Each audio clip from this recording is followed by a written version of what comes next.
In the name of the Father, and of the Son, and of the Holy Spirit, Christ is in our midst. Beautiful. Today we hear this gospel reading of the Prodigal Son, which is a gospel reading we hear as we approach Great Lent. And it's an amazing story when you think about how this story becomes the example for how we're supposed to live our lives, how we're supposed to approach others, how we're supposed to approach God, and how we're supposed to understand the return of others into the fold of the church.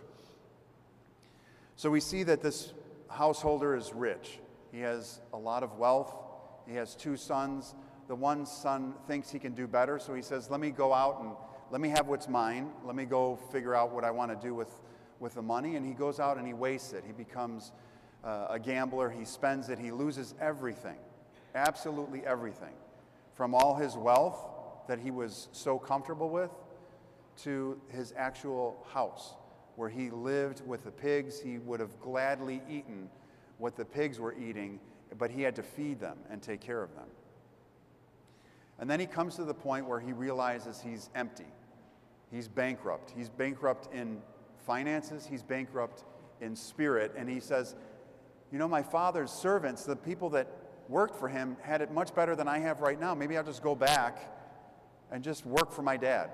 Forget being an heir to his fortune or his inheritance, but let me just go back and work for him, because that should be enough. So as he goes back, we see that the father sees him at a distance. He comes out and greets him, and the son says, I messed up. I blew everything. I made a mistake. I've sinned against you. I've sinned against heaven. I'm not worthy even to be called your son, but just let me work for you. And the father says, bring the fatted calf, kill it, put a ring on his finger, put shoes, clean him up, get him ready because we're having a party, because he was dead and now is alive. And then his older brother comes and says, I've always been here and you haven't done this for me. And the older son refuses to go into the house.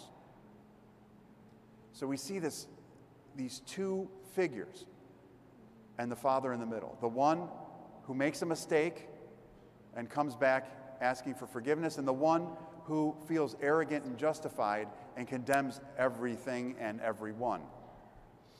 What does this say for us? This is critical for us as Christians.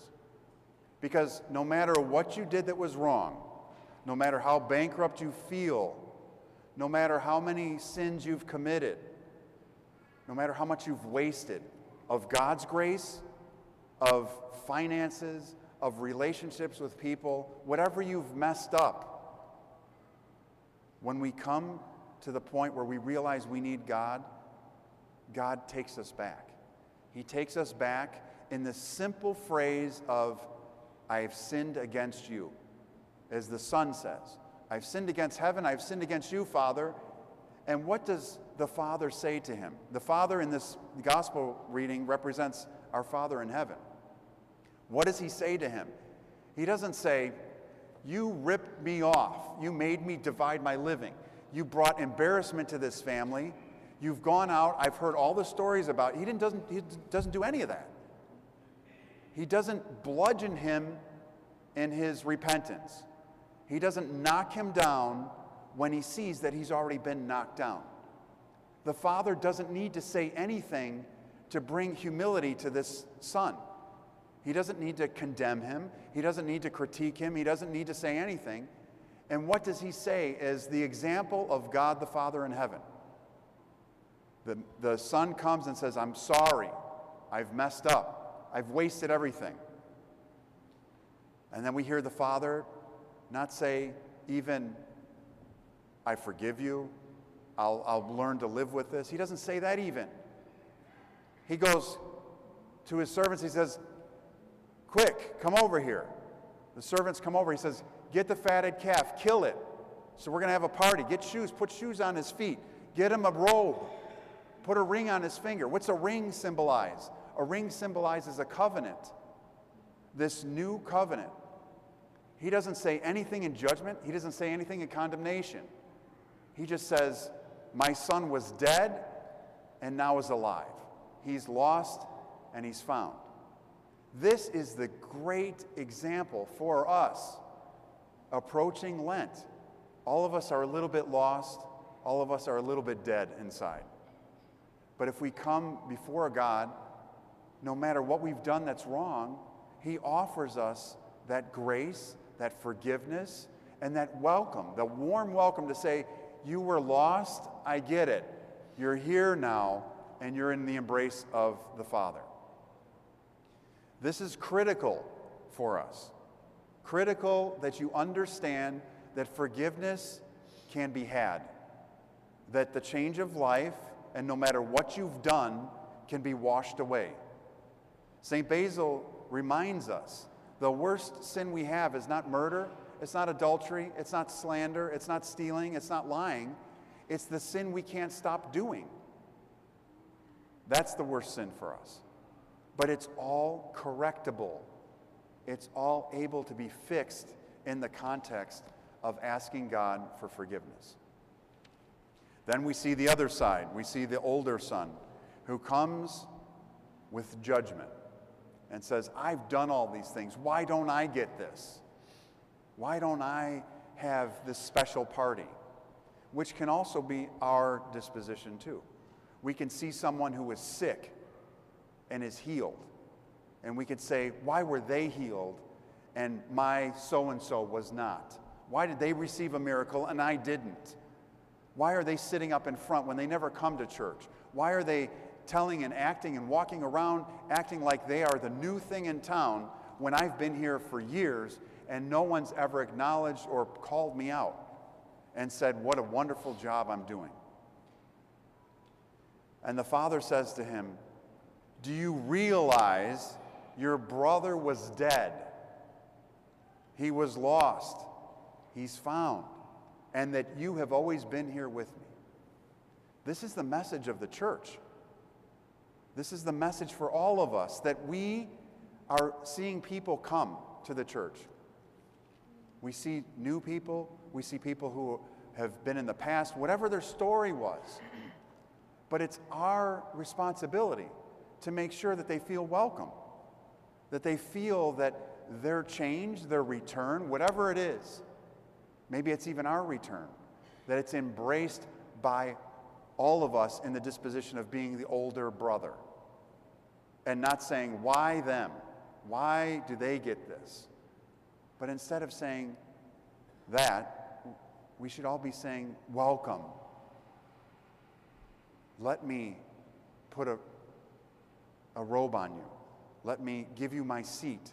Let me embrace you with a warm word.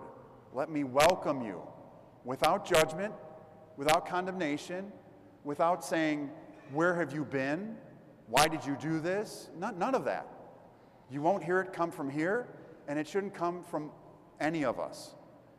We should all be welcoming and embrace people as they come in, because that, if we don't embrace them, whether they're in our family, whether they're friends, whatever, or in the church, wherever that realm is, if we don't embrace those people, we judge ourselves. Because then we put ourselves in the place of saying, we know what's right, we're the best, and no one else is worthy of forgiveness except for us. We all are in need of God's forgiveness. And we all are in need of accepting the forgiveness of others when it comes to us. No matter how bad it is, no matter what it is, we should rejoice. You know, people say all the time, they say, well, Father, I would go to confession, but I'm scared. And I say, what are you scared about? He said, I'm scared you're going to look at me different. When I come up for communion, you're going to be like, whoa, can't believe you did that. Or, you know, you're going to look at me and say, I don't know. It's not that. Confession is not that. The disposition of confession is the same disposition as the angels have for the one who returns. The angels rejoice more over the one that returns than the 99 that never left. And we see that again in today's gospel. So what does this mean for us going into Lent? Embrace the people around you. Welcome them in. Welcome the people who have not been here, the people who are back, the people who have yet to come to the church. It is all of our jobs to evangelize, to missionize, to embrace, to bring people in with a warm embrace and to say, welcome. I'm here to help you and to offer you warmth in the place where the warmth of God resides. And remember that no matter what you've done, no matter what it is, it's forgivable. It is absolutely 100% forgivable. But one of the things that we like to hold on to, unfortunately, is not forgiving ourselves. Many times, even after confession, people will say, yeah, I know you read the prayer for confession and it's gone, but I still feel horrible about it. I still feel bad, like I can't forgive myself. And I said, you have to forgive yourself. You have to let it go. It's a new start. Accept God's forgiveness. Accept His grace, this great blessing of letting things go and let the love of God come to us. So as we come to Lent, remember, it's time for us to let those things go. The things that are killing us, the sins that are holding us down, to let them go in the context of confession. Whether it's through me, coming to me for confession, or going to someone else, you should go to confession. If you don't feel comfortable with me, that's fine. I'm not trying to, bank up the amount of confessions that I get. You can go to whoever you want to, as long as they're an Orthodox priest. Go to whoever you want, but let it go. Let that go, and let sometimes the burden that we put on ourselves and the weight that we put on ourselves of others, let that go too. We don't need to bear the sins of others. We need to bear the burdens of others that we love, but not their sins. We don't need to take in their sins by sinning against them too. Just let it go. And as we approach Lent, you will come with a clean spirit, a clean, lifted up heart, and come before God and know that He is the one that will tell us all. Put the ring on his finger or her finger. Put the shoes on their feet. Put the robe on, because they were lost and now they're found.